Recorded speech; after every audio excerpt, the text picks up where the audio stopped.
Every week we do a Q&A with interesting and accomplished members of the adaptive community to find how they persevered, how they innovated, how they built communities, and how they found solutions.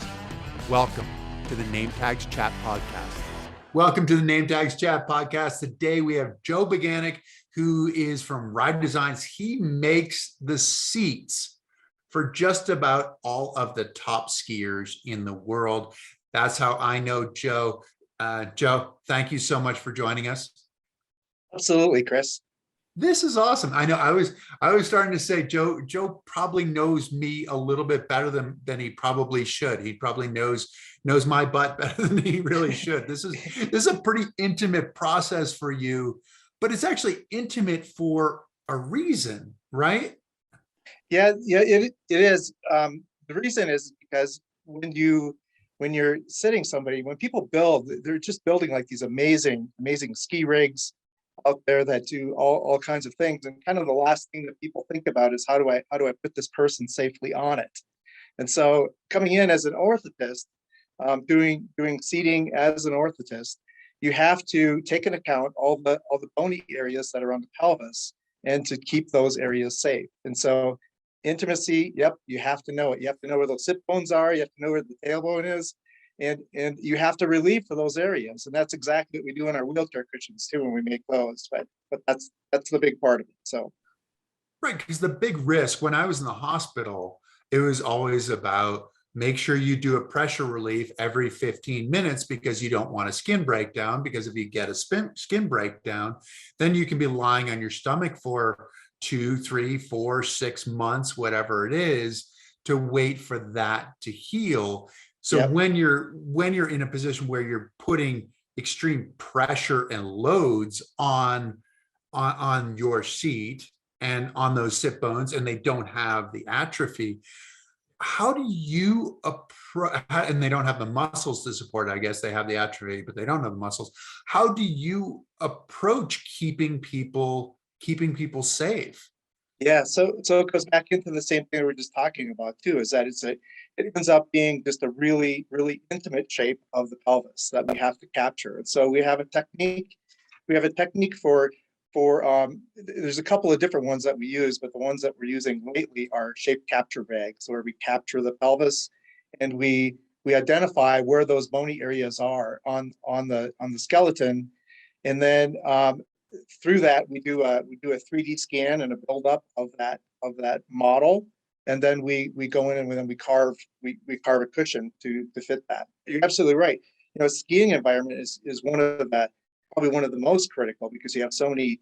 First off, you're using all of these waist straps and everything else, and ratchet straps, and we're ratcheting in and ratcheting down.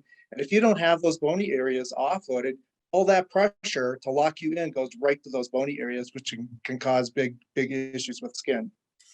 Exactly. And then you're talking about layers of clothing. And what I was amazed about in working with you, because, you know, sort of you think, okay, well, what I need to do is I need to pad those places where the bones are, but you're actually like replacing the muscles in a lot of ways, so that then the weight is not on the bones, it's where it would be if you had muscles, right? Yeah, exactly. And that is the trick of it too. And it's the same thing. You know, we're using the same technology that we're using in our wheelchair cushions. So, you know, if it was just about offloading, you know, getting the weight off those bony areas, my business partner says that would be really simple. He talks about it in our certification class. It'd be simple because we could just take a toilet seat and put a toilet seat anywhere and the problem solved. But it's not that simple, because you have to really address those areas that are tolerant, and those areas that you're going to not necessarily move the weight to, but the weight that's going to be supported in those areas, like the proximal thighs, just ahead of the sitting bones. We call the cantle support, the back behind the tailbone and behind the ischial tuberosities. That's the area where we really, really get in and not only lock the pelvis in, but make it safe, because only then, when we have those areas safely loaded in those areas, can we then scoop away and protect the skin below. Right. So protecting the skin is one part of it. You're also protecting the skin in a dynamic manner, where there's there is movement to each side. There's movement fore and aft. There are other forces there. I mean, what in a turn you can pull one, two, three. I don't know. Tyler supposedly was pulling like 4 Gs or something like that in a turn. So you've got that dynamic part, but then you need the performance too, right? So it's one, it's safety, and then how does your seating affect the performance of the athletes? So again, it's looking at every injury level differently when people come in for a ski. So if it's a higher injury level, we may have to intervene higher with maybe an abdominal panel and work our way down through. But the whole idea of that is Hold on, the abdominal panel, I've got to stop you. That's your six pack, right? Is that what you're talking about, the abdominal? So this yeah is for those of us who no longer have control of our stomach muscles, that you're giving us a six pack back yeah with this strap that comes around our waist. yes, exactly, because everything below the injury, you really want to hold that to whatever machine or whatever, whether it's a ski or whether it's a hand cycle or whatever. All of that, I talk about it as unwanted movement. So when you have a paralysis below that level, you start making a turn really fast, and if somebody didn't have their knee hood on, you would actually see their knees moving if their fitting was bad. And those are all unwanted movements and unwanted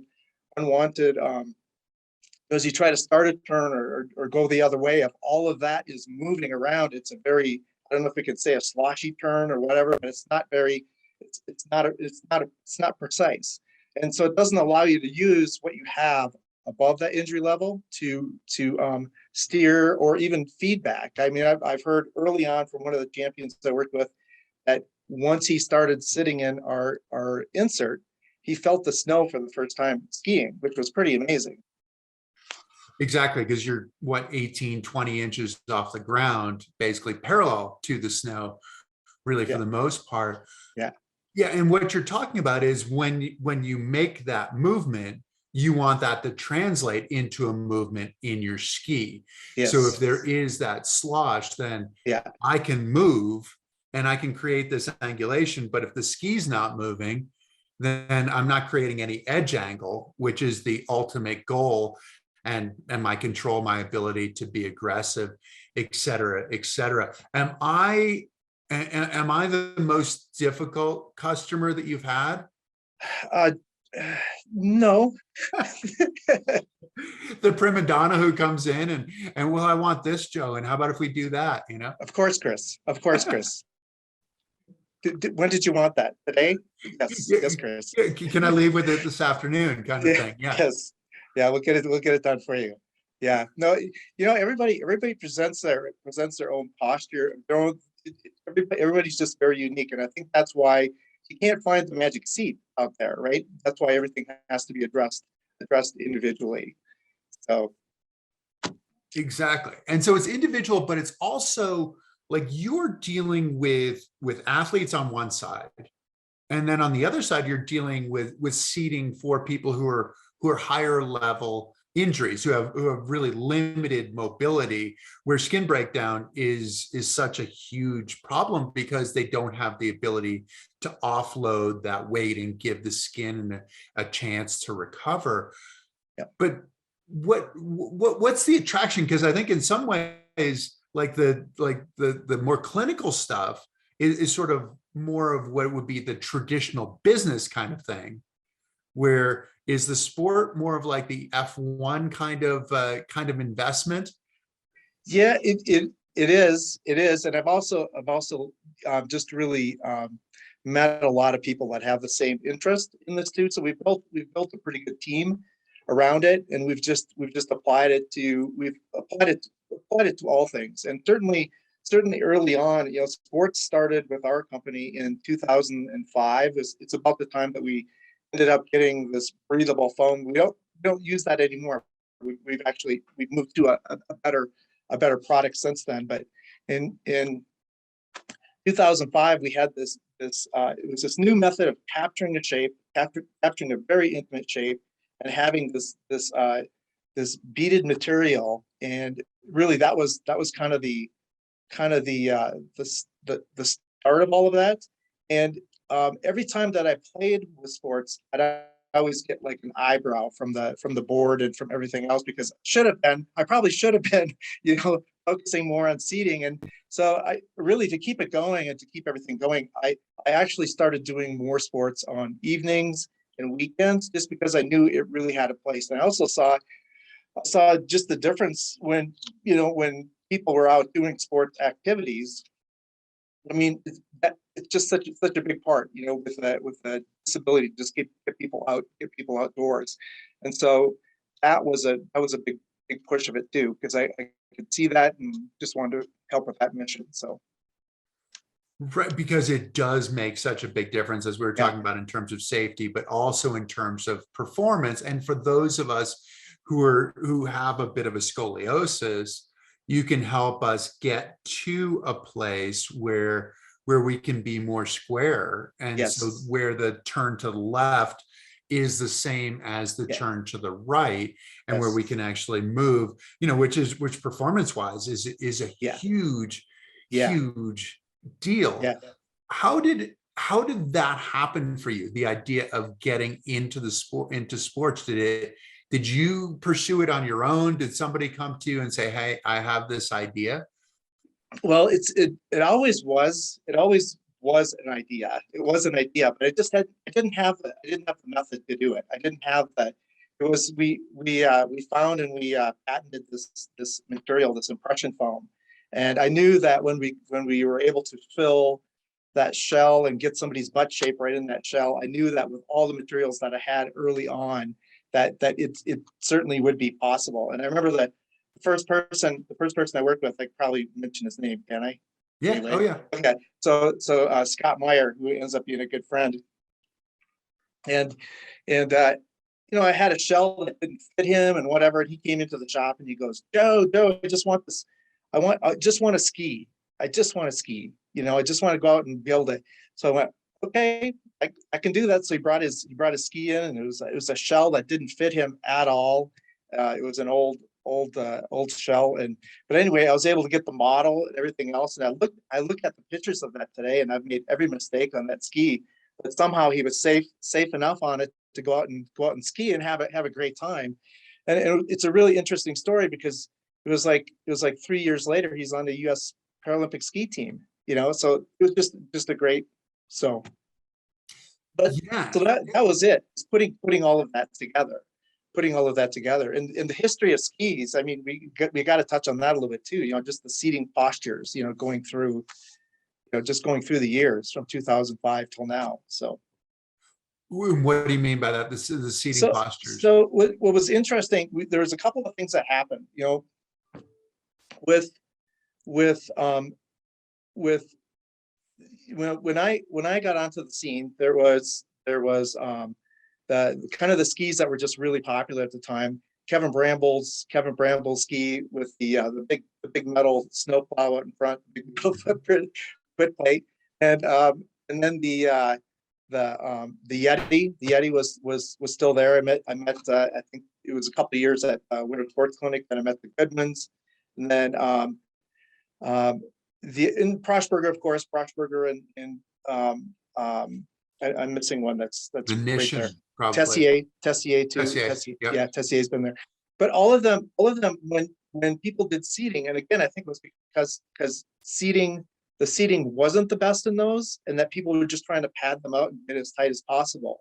That everything was like you saw those skis, like the knees were just way up in the air and very dumb, kind of like basketball seating way back in the day. Everything was just this huge seat slope, and that was so that people wouldn't get stuck going forward, when they're skiing or doing whatever. And so it was really interesting with Chris Young. He was one of the first elite athletes that I worked with, and I had to chase him down to try this stuff too. That's another whole nother story. Maybe You had another to day. chase him down. Well, So I you had to. chased Yeah, him. He I wasn't asking you to do something for him. no. I mean, after I was successful with Scott Meyer, I needed to get to the next level. I needed to get to the next level of athlete to try this stuff out, try this crazy stuff out. And so I met him at the Winter Sports Clinic, and that was in 2005.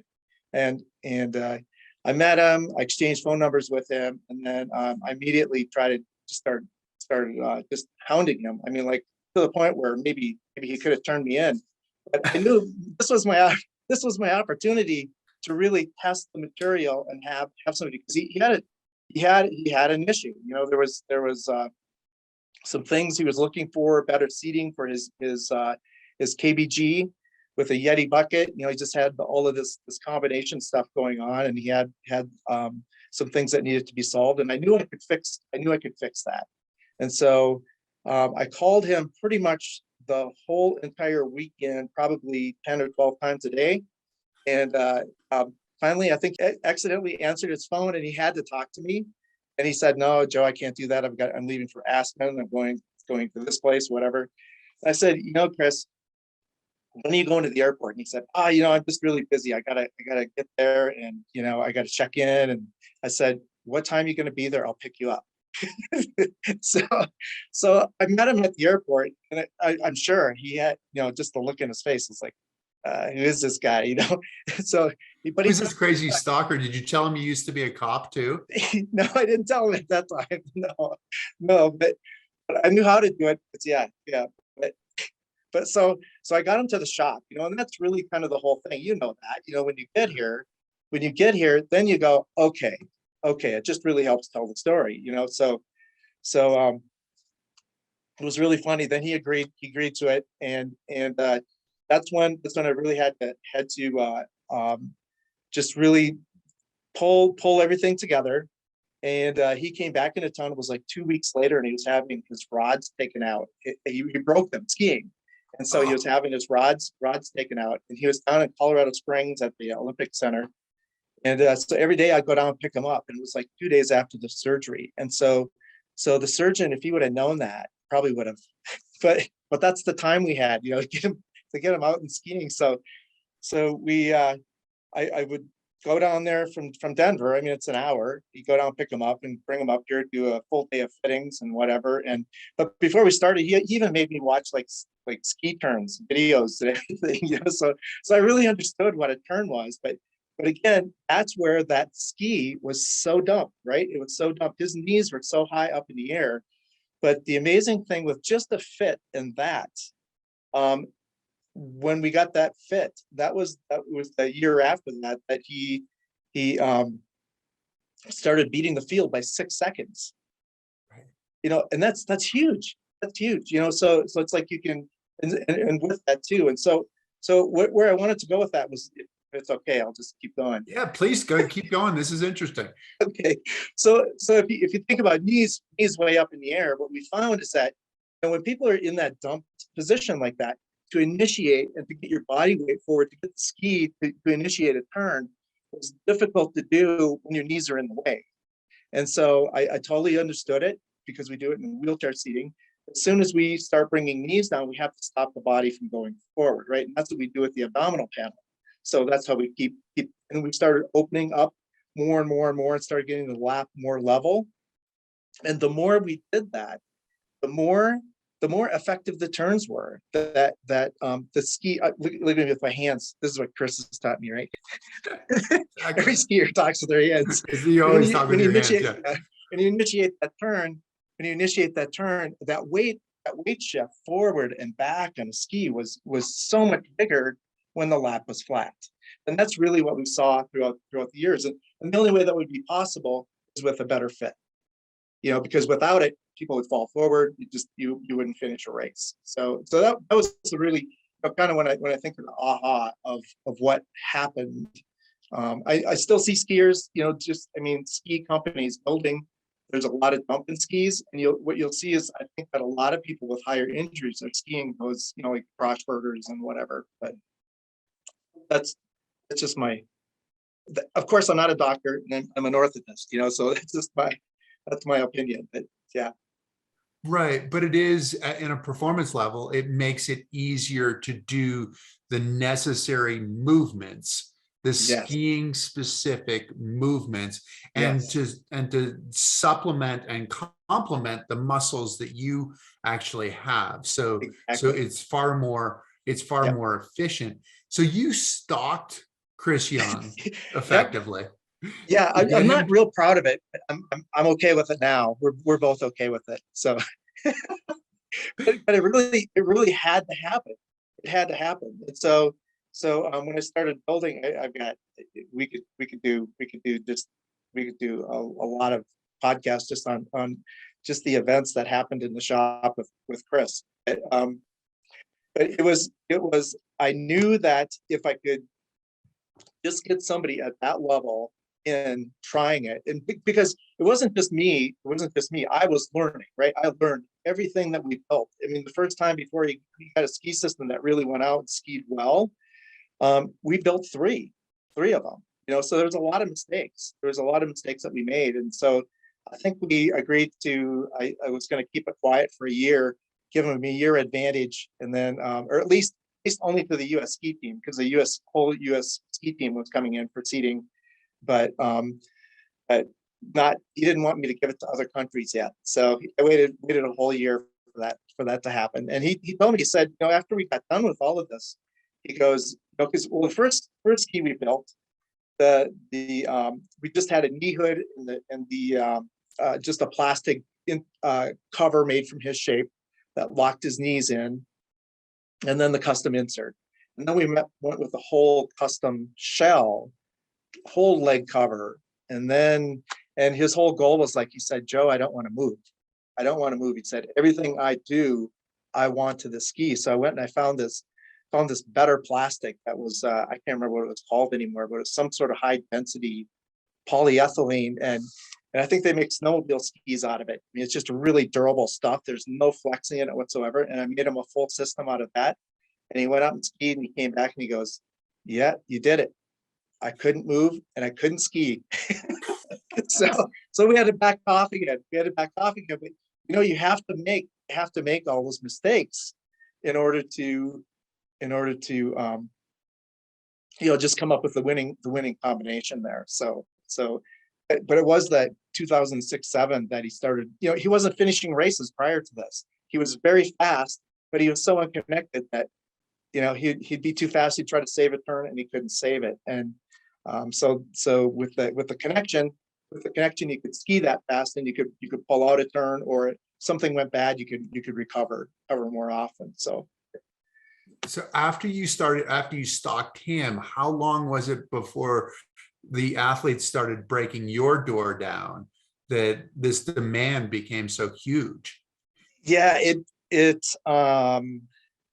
so the ski team right away, and that was one of the things he said. He said, people will come here from all over the world. And I didn't believe him, I mean, but he's absolutely right. I mean, we have the Polish ski team, we have everybody's, but I think it was probably about year 3, they got tired of Chris winning, having the advantage. So they just, people started figuring out how to do it, and I gotta say too, that the just the nonprofits out there that are really helping athletes out, it's really amazing, with High Fives and Challenge Athlete and Kelly Brush. It's just really, I think it's just really helpful. This stuff is really expensive. It's really expensive to fit these things. I mean, to get on the snow, by the time you buy a really good mono ski, a set of skis, some Outriggers. outriggers, everything that you need, you're looking at $10,000 just to get on the snow. So Easily. I mean, yeah, and that's with, I mean, of course, that's with a full custom. That's with a full custom too, but that's a big number. It's more than my car's worth, I believe. Yeah, yeah. You're the one that's got the $20,000 hand cycle on top of the $3,000 car, right? Right, exactly. Yeah. Yeah, this is it. Your car is now six plus times more expensive than it was before, because you put this piece of equipment in there, right? Right. Yep. But Yep. So other people started doing it. Other orthotists started doing it. How did that work? How did the market end up working? Yeah. So there was, I know that Japan was doing a custom, like a custom bucket, and somehow somebody took a video of it. I was able to watch it, and then I was figuring out why it wasn't working well. But there really isn't a lot of places that are doing this. I know for the U.S. hockey team, it's probably the ones that I don't. I think I have like three or four hockey players, but usually when I get one person, I get the whole team. Like basketball, I think next year for the U.S. basketball team, because we just had the head the captain in this year, and we built him a shell, and he was like, wow, this is game changer. It's too bad it's my last Paralympics. So Well, he's and going to then get into skiing, I think. yeah, well, if he gets into skiing, I'll take care of him. You'll have to come with him. So with us, I mean, I don't know of a lot of places. There's a simpler solution for people to enter into skiing that we can try out. It's called a fit kit that fits into ski shells. That's kind of an entry level, but a lot of programs that people just check into. I mean, I think they're probably at every one of the ski programs now. A fit kit with some hip guides that can really do some pretty good positioning for people. But describe that a little bit, so you get the pelvic tilt on the fit kit and what you're able to do. So if you can imagine this down in the bottom of the ski shell, this area up in front, this bump up here is called the thigh rock. So this is the front, and then this back part in here is where the pelvis sits. And can I show the pelvis? Okay, here's my laundry. So when the pelvis sits in here, it creates this bucket kind of where the sitting bones are not completely offloaded in there, but it creates a really nice area for the ischials to sit in. There's kind of a little bit of a speed bump there too to help hold you in. And then also the femurs, if you look at this, the femurs out on the side, the weight gets transferred. So it's almost like you get a wider base of support when you put this thigh rock component in there. So and it puts the athlete in a stronger position as well, so you're more balanced. A lot of people wouldn't know this, that it's kind of like if your pelvis is sort of rolled underneath, if you're on top of your pelvis, then it's kind of like being on your toes. It's like being in basketball, right? Where you can like play defense or something. Yeah. But if you're kind of leaning back with your pelvis in front, then you can't really move, and you can't move forward, you can't move backwards, you can't move side to side. So and that's the hardest thing when learning how to ski, is going to a program and getting into a ski and getting a good fit so that you can actually ski. I mean, it's probably analogous to people who are going and getting, like, especially back in the day, with old like rental boots or whatever that didn't fit at all. And they're fitting like a pair of high tops, right? So you're trying to make a turn in a pair of high tops, and it's not really working out too well. Right. Yeah. And so and that was a big part too, with people even just selecting a ski frame, right? A lot of times they probably were even selecting the wrong mono ski, but because the fit was better, they could ski it better. So that fit becomes really critical, even if somebody's going out and they're seriously considering purchasing a mono ski that's really expensive. You want to buy the right one. You want to ski one that you can ski up to, so one that you can ski well, but then also gives you some room to advance. But that was a huge part of it, is that people would go in and they would ask for a mono ski because of the bucket, not because of the mono ski, in programs. But that was one of the things that this whole thing got us into as well, is making ski shells that we can fit onto mono skis. And there's a lot of materials out there that people use and different things, and we've stayed true to just the plastic that we use, and we use kind of a flexible plastic that holds up in plastics, and when people close it up with all the straps and everything else, it becomes kind of like a ski boot. It really makes it rigid in that aspect. But when you let the straps go, it opens up so people can get in and out a lot easier.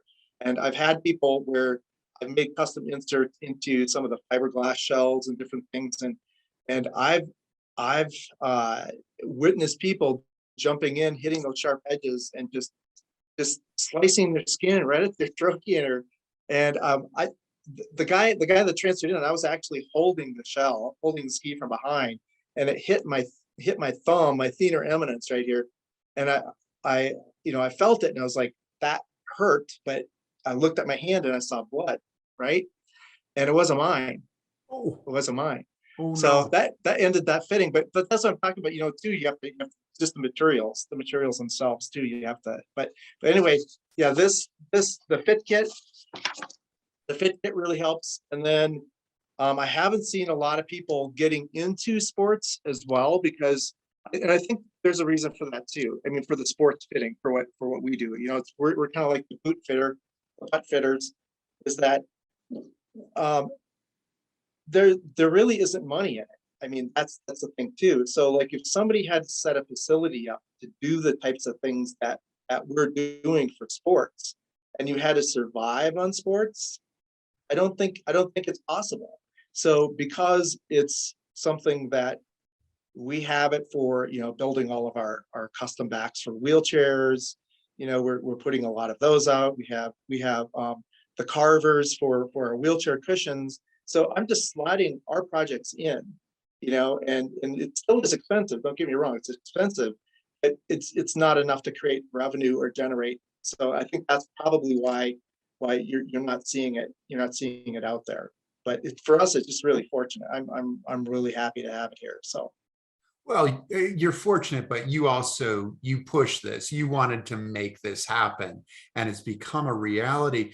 One of the big stories to come out of the summer games was Marcel Hug's chair from Switzerland. I don't know if you watched the wheelchair racing from Tokyo, but got a bunch of companies, and also when you talk about nonprofits, there's a nonprofit fund in Switzerland that was helpful in putting money into creating the next generation of Right. wheelchair, which Right. had, at some point, the numbers that I'd heard were $35,000-$40,000 that went into it. Obviously, you're talking about R&D money. You're talking about a carbon fiber shell that Yeah. you have to create a mold in order, so that there are things that it's less expensive the next time. But what's interesting to me is the investment that a company makes into pushing that technology. Where do you feel like you fit in that technology arc for the sport? Yeah. So I think that we're still, when you think of, I would like the fact that we don't build any of the mechanical things, none of the mechanical things. And I'd be very okay if somebody just came to us and said, all I want is just the inserts to go into this, the seat insert, the leg inserts, everything else. And that would be fine with me. And I'd love to take it, because our materials are so light. I mean, our cushions, even our wheelchair cushions, are less than 2 pounds, so it's a super light material. But we probably, I know of some other companies too. I can't mention that, but some other companies that are building and working on some things, and I've heard the numbers on those. And there's, unless you're, those companies with just the endless checkbook and taking it on as a fun project. I'm hoping that, that technology, and if Chris, if there's technology out there, and if somebody ends up doing this better than us, then that's great, and it's mission accomplished too. So I don't. We're not going to be able to enter into building wheels and frames and all of that. No, but what I was saying is that you're playing an important role Yeah. in locking people into a position. Yeah. I remember one of the first times that I went there was a guy there who was a race car driver. Oh yeah. Who worked for you, and he Yeah. said that you guys built him a seat. Yeah.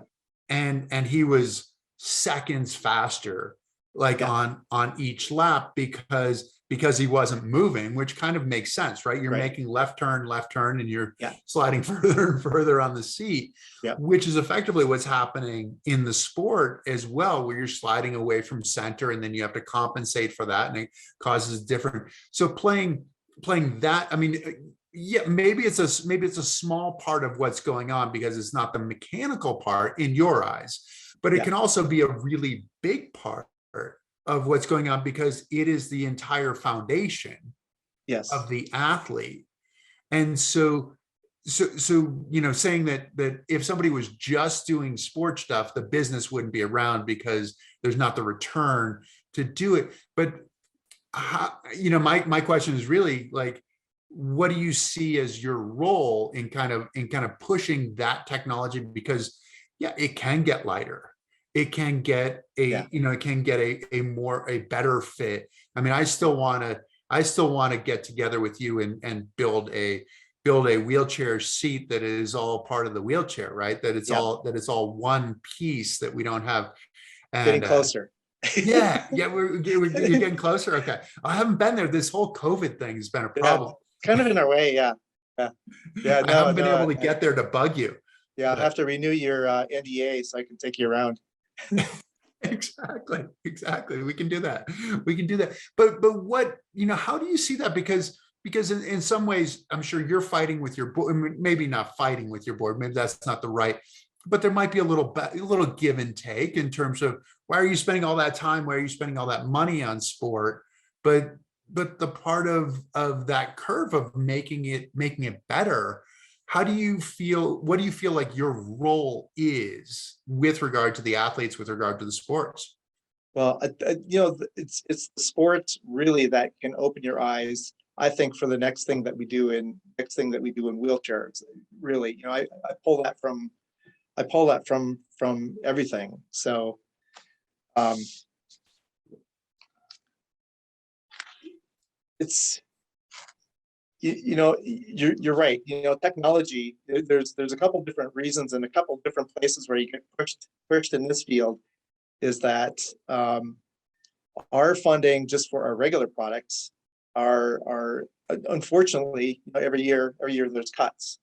So we get forced two places to really try to stay ahead of the curve of that because you we've never had Medicare or Medicaid come to us and say, hey, we've had a windfall this year.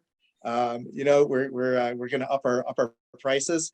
On the contrary, it goes the other way. So that also forces us to create. And unfortunately, there's a lot of things we can't build because we know that it just can't get funded. And it's really sad because you can't.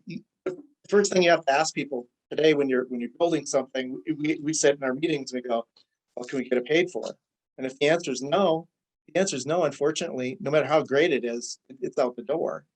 So that's too bad. So that's one thing that pushes it. But it's also when we create a product, because the new sports cushions are from the wheelchair cushion, so constantly looking for that better material, constantly looking for a better design, a better way to build it.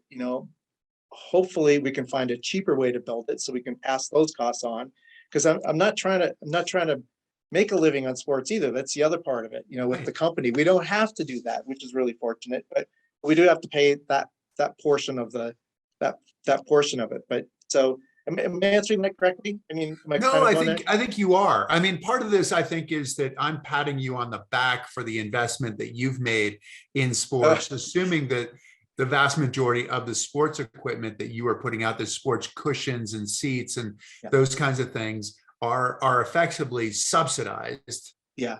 by Yeah. you guys to make it possible for the athletes to be able to compete and to compete well. But it's also, you see the competition getting better. You saw Yes. Chris when he Oh, got yeah. that seat and he said, well, don't give these other guys the seat for a Yeah. year Right.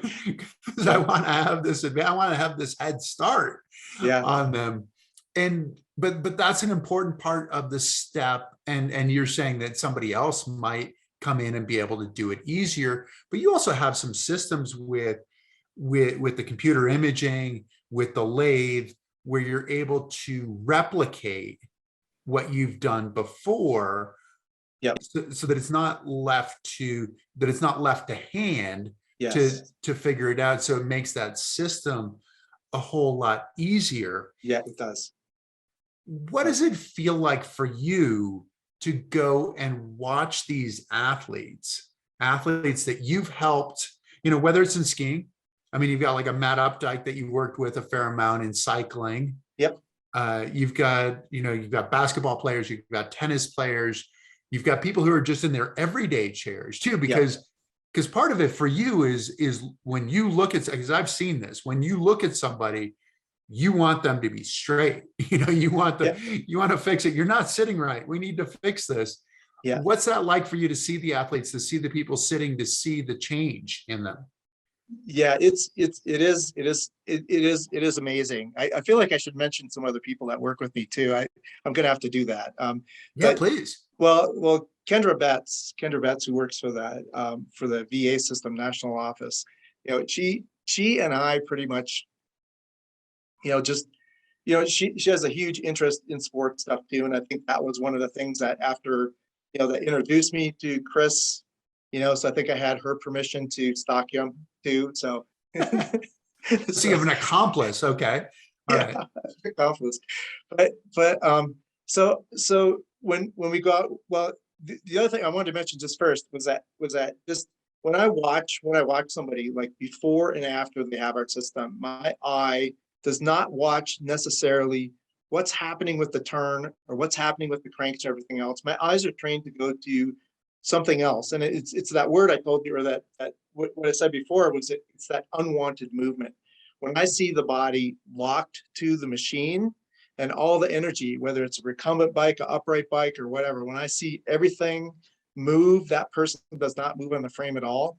That's success, and that's really rewarding. And you can see it like with Nordic skiing. Oh my goodness, what a big that's a big that's a big win. I always said that if you could stop just that little bit, because you can watch in some of those Nordic skis where the fitting's bad, you can watch somebody slide in that bucket, 2-3 inches. Well, maybe I'm exaggerating a little bit, but it really doesn't matter. If they're not locked in, they're not getting the energy down to the snow from the poles. And I don't know all the terms. I don't know that. I just know the cushions.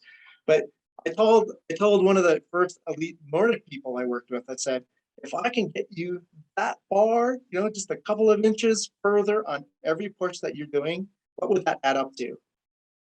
Right?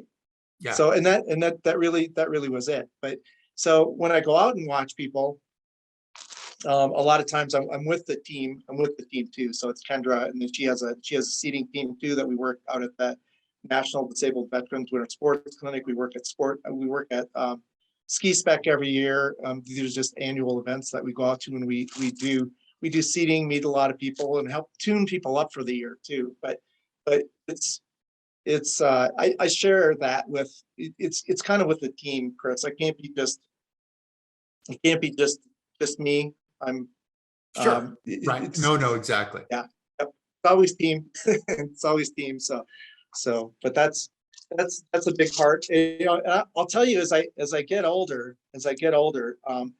I used to stand and watch the alpine ski racing, and thank goodness I got boot heaters, for my ski boots. That really was a game changer, because when you're just standing there, like, I'm absolutely amazed, but I've got to know to go in because my toes are going to be black, right?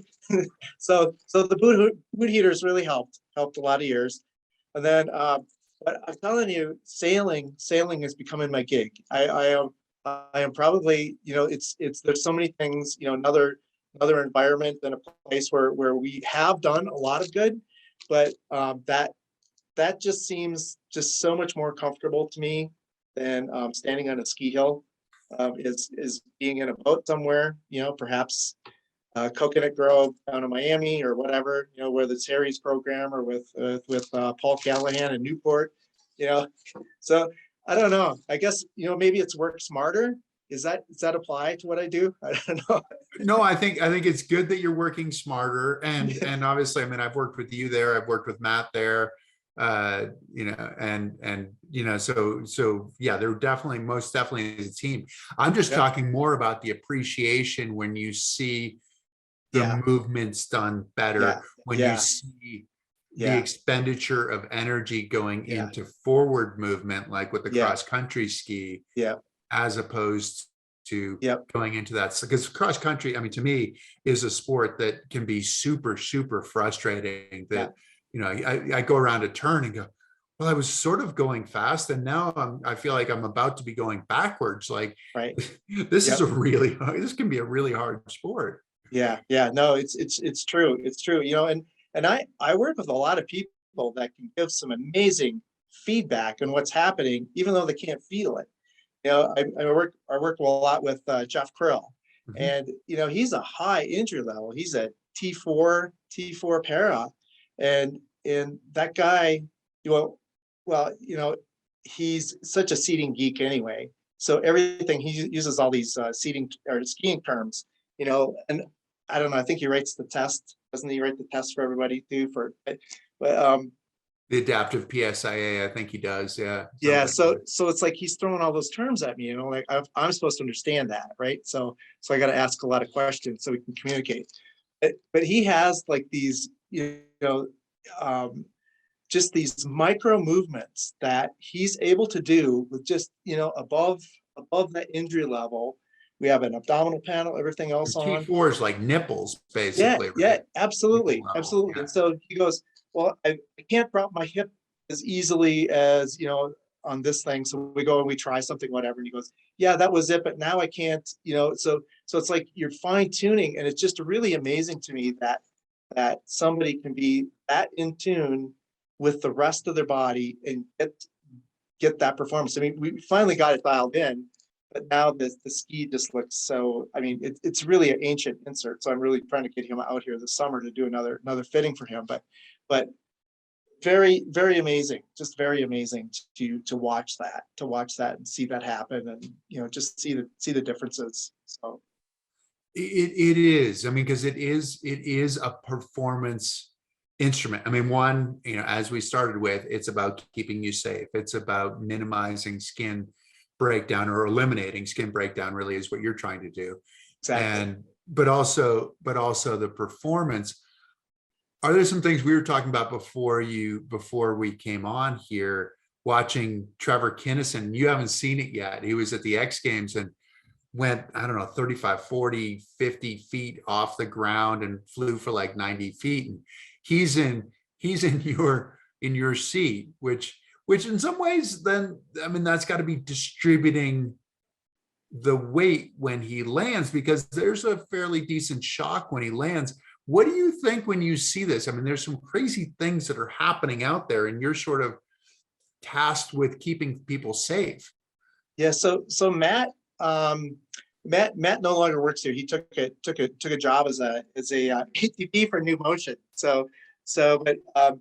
But he was working with Trevor, and Trevor, I think the biggest thing there is that the guy is pressing limits so far that he was actually breaking our ski shell. And so in the past we did this, and we did that for it was the guy from Alaska here on the team. Kirka. Yeah, Kirka also would break the ski shell. So we ended up doing this double bottom laminate on the bottom, and it ends up to be like a half-inch thick plastic down there.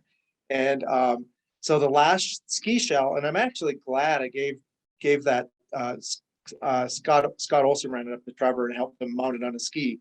But that one had a double bottom in it. And when I see this jump, I'm going to be really happy to see that he had, to know that he had that very thick bottom on there, because that is one of the things that if you take that huge, big impact on there, in fact, for some of the skis, we're even putting metal plates now on the frame in between the ski bucket to really help with that too. But that's all performance. I mean, you wouldn't have done. I mean, I know this guy's fearless, but would he have done that? Would he have done that without as good of a fit? I don't know. But I guess we could ask you the same thing. Would you have done that jump back? I was never very good in the air, Joe. I wouldn't have done that jump. Yeah, I mean, Yeah, that would have been the last thing I ever did, probably, if I'd done that jump. right. Yeah, garage sale, total garage sale. Yeah, Yeah, exactly. And then the helicopter to come get me, I think, right, would have been the right. issue. But yeah, and Trevor, obviously, Trevor's the guy who jumped into Corbett's Couloir at Yes, I did Jackson watch that. Hole too. Yeah, And, Yeah. and so he has done a Mhm. lot of these big jumps. It's where do you see this going? Do you have kind of desires for yourself? Are you allowed to say this? Do I have to sign this NDA again, or how does this work? Well, it's just for some of the technologies coming up, that's all. But no, not no, no. For the, where do I see it? I mean, I think it's just always standing up to it's just, when people come and they have an idea, it's listening. It's listening. And can we do it? And will our insurance company allow us to do it? maybe that's it.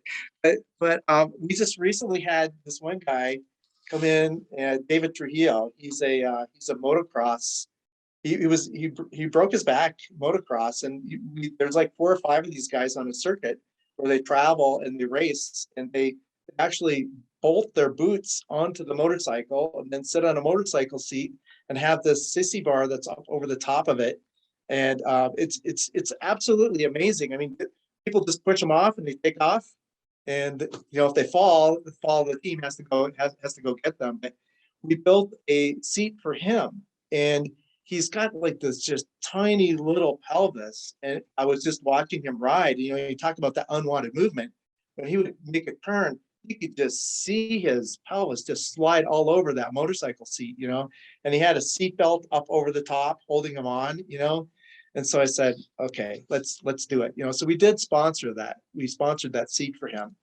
And it was again a challenge because I really challenged the carver and the engineers to carve actually both sides of that seat. And so it fit What right do you onto mean the by bike. that? Carving both sides of the seat? So when we took the shape, we used the model bag, and we basically shaped the seat just exactly how we wanted it in this model bag. And then we scanned it, and we carved the top where David sits on it. And then we also carved the bottom, so it just fit right into the bike, right on the shell. And so it really looked like, if you think of like these old Harley Davidson seats, kind of with the more tractor rear seat, because his pelvis is now contained into the seat, and then good support of his thighs down onto the foot pegs, and then a seat belt of his choice. Um, uh, uh, that locked him in, and that was a really rewarding one too, because this guy just takes off and does wheel stands all over the place. And it's like he finally, because you can imagine being connected to your bike instead of having your pelvis slide all over. I mean, he just does great with that. But technologies, just different things coming in. The hand cycles have changed so much. Fitting's actually got easier for us at hand cycles the more recumbent they go, just because it's a more lay down position. But I think it's where people go. There's the bull riders that are coming out, right? I've got somebody coming in for it's a powered like a 4-wheeler, almost like your bike, but you're sitting upright, you're long sitting on it. And these guys are racing circuits too. They're coming out, and they need seats. They're coming out of those things pretty beat up. Hold So I on, have now the first describe one this, because coming. you said bull riders, and so Bow. then I'm thinking somebody who's riding a bull, it's but it's this almost is like that, when I watch people strap into some of this stuff, and I go, that is like bull riding. It really is. But a bull rider, it's a bike that's out now that it's I don't even think it's a hand cycle. I think it's just a powered. I'm just learning about it, but I was watching a couple of videos on it. oh wow, okay. So you've got Yeah, so what I'm getting out of that is that, one, you're saying that the seat, and this is kind of what you and I were talking about with the wheelchair, is that the seat is not a seat on top of the apparatus, whatever the apparatus is, but it's more integrated, where you're talking about like with the motorcycle seat. Is yeah, that what yeah. you're? So let me make one point there. You just really reminded me of something there, because it's the whole problem with wheelchair seating too. And my business partner and I, this is one of the things that we got together on and brought us together in our partnership, is that the problem with all of this is that the person is thought of last when something's built. If you would build the seat first and then the product, it'd be just so much better, because seating you always have to, when you're building it, you always have to make modifications and whatever, and you know, to the seat. And where like even with this motorcycle, like if the frame would capture him down into the bike more, or you know, if you sat down into the mono ski more, into the frame more, instead of all of a sudden, okay, now we got to put the person on it, where do they go? So they put a platform and go, Joe, put a seat on it. I think you remember those days. It's exactly now. So is this the argument that you have with the manufacturers of the sports equipment, that hey, it's the seat that goes first, and they're going, no, it's the mono ski, or Yeah. it's the wheelchair or whatever, Yeah. and you're going, no.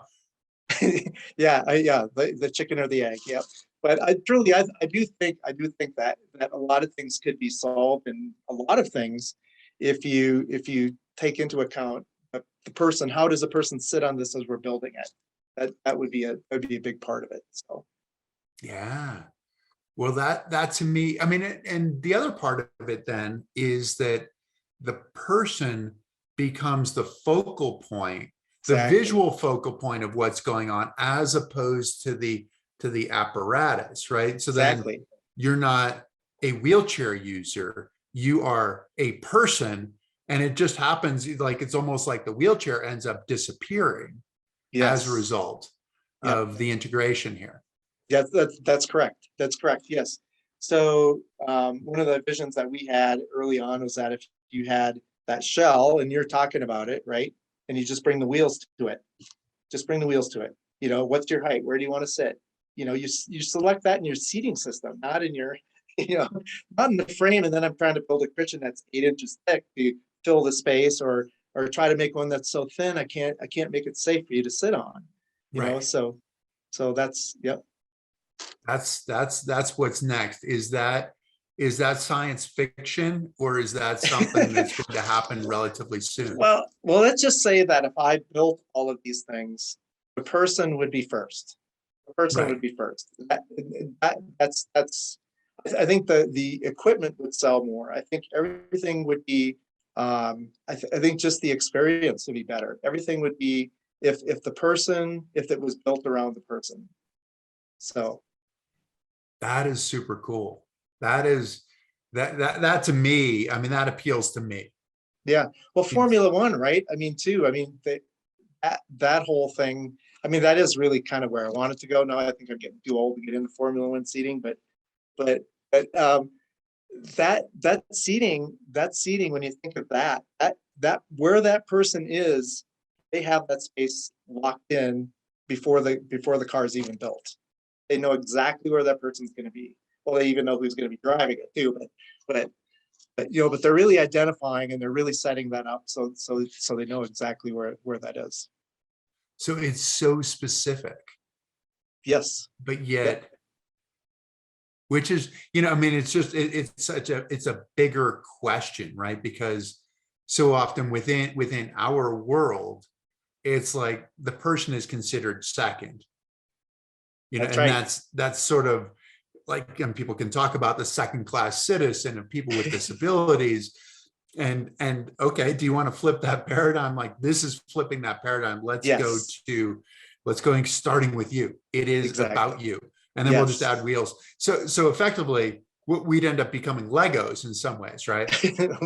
Well, maybe, maybe very fast Legos, 4Gs. That is awesome. Well, Yeah.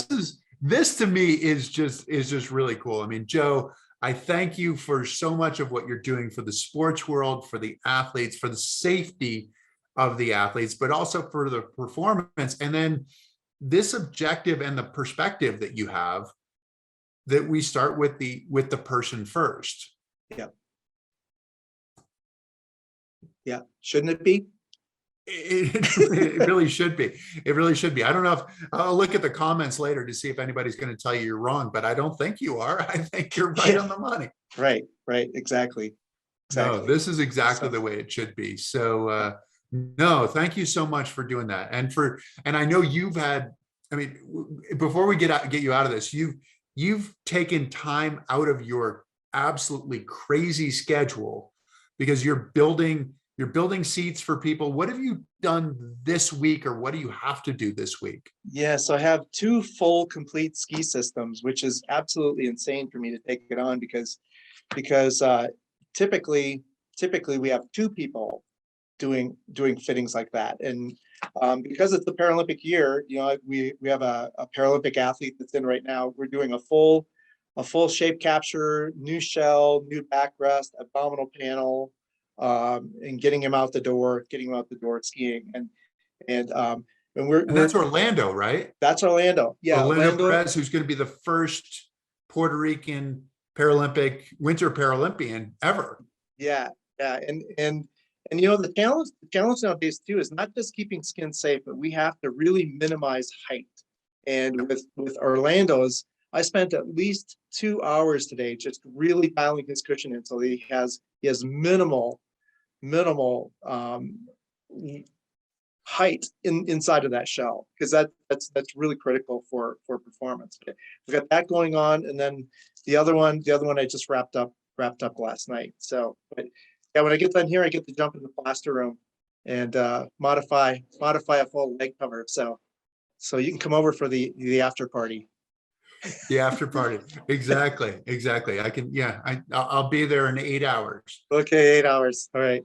Yeah, unless I can get a flight. Maybe then it'd be quicker. Yeah, that'd be good. Exactly. But Joe, thank you so much for taking the time out of such a busy week, getting people to the Paralympics and answering the phone for them when they call and say, can you get it done tomorrow? I need to get out of here. Yeah, right.